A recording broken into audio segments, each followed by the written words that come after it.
अब दोस्तों बारी है सल्फर की, और सल्फर को कई लोग तो चौथा मुख्य तत्व भी मानते हैं एनपीके के बाद, क्योंकि इसकी जरूरत एमिनो एसिड्स, प्रोटीन और तेल बनाने में बहुत ज्यादा होती है। यहाँ तक कि कुछ एंजाइम और विटामिन को भी पौधे को बनाने के लिए इसकी जरूरत पड़ती है। और एक तरीके से कहा जाए तो क्लोरोफिल को भी बनाने के लिए सल्फर की जरूरत पड़ती है। हालांकि सीधे तौर पे नहीं पड़ती है, लेकिन इनडायरेक्ट तरीके से सल्फर की जरूरत भी पड़ती है। और हम इंसानों में और जानवरों में भी एमिनो एसिड्स और प्रोटीन बनाने में सल्फर मदद करता है। इसलिए फसल में इसकी उपलब्धता अनाज की गुणवत्ता को बढ़ाती है। दलहनी फसलें और तिलहनी फसलों में इसकी ज्यादा जरूरत होती है। दोस्तों, सल्फर की कमी से पौधा नाइट्रोजन भी सही से इस्तेमाल नहीं कर पाता, और इसलिए नाइट्रोजन और सल्फर को संबंधी या एक दूसरे का पूरक भी माना जाता है। सल्फर से दोस्तों जड़ों को गर्मी भी मिलती है, और ये एक फफूंदी नाशक की तरह भी काम करता है। इसकी कमी आपको नए पत्तों पर ज्यादा दिखती है, ते हल्के पीले रंग के हो जाते हैं। दोस्तों, सल्फर रस चूसक कीड़ों पे भी काफी असरदार होता है और माइट्स पे भी काफी अच्छा काम करता है। और इसके इस्तेमाल के हिसाब से ये अलग अलग प्रतिशत में भी आता है, जैसे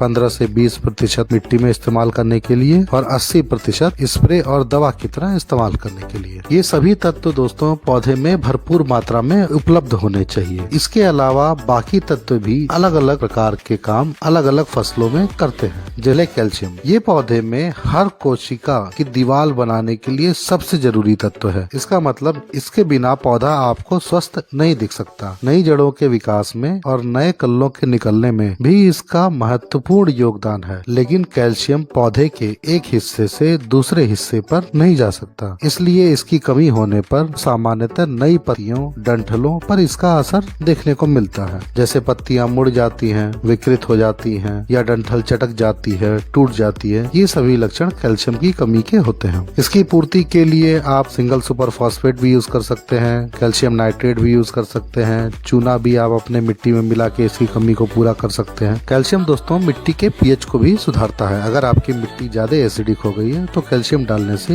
ये उसके असर को न्यूट्रल करता है। इसी तरह मैग्नीशियम पौधे को खाना पहुंचाने में मदद करता है, और क्लोरोफिल में भी मैग्नीशियम एक मुख्य तत्व होता है। इसका मतलब इसकी कमी से क्लोरोफिल की कमी होने का डर रहता है, और क्लोरोफिल की कमी मतलब पीलापन, खाना ना बना पाना, जिसके कारण पौधे में कई दिक्कतें आना तय होती है। इसकी कमी से पत्तियों की नसें हरी और बाकी पत्ती पीली हो जाती है और फिर सूख जाती है। बीजों के बनते समय भी मैग्नीशियम की काफी अच्छी जरूरत होती है। इसकी जरूरत सामान्यतः मैग्नीशियम सल्फेट डालकर पूरी की जाती है। जैसे जिंक धान में खैरा रोग से बचाता है, कॉपर एक फफूंदी नाशक के तौर पर काम करता है, बोरॉन कई रोगों से बचाता है, फूलों को फल में बनने में मदद करता है, और इसी तरह मोलिब्डेनम की कमी से गोभी में विप्टेल जैसी बीमारी भी आ जाती है। और इस तरह के असंख्य काम ये माइक्रो न्यूट्रिएंट्स करते हैं। अगर आप इस पर भी एक वीडियो चाहते हैं तो इस वीडियो को लाइक कीजिए। मैं माइक्रो न्यूट्रिएंट्स पर आपको एक अलग से वीडियो जरूर बना के दूंगा, और इसी तरह की जानकारियों के लिए सब्सक्राइब कर लीजिए ताकि आपको ये जानकारियाँ लगातार मिलती रहें। तो दोस्तों मिलते हैं एक नए वीडियो में एक नई जानकारी के साथ।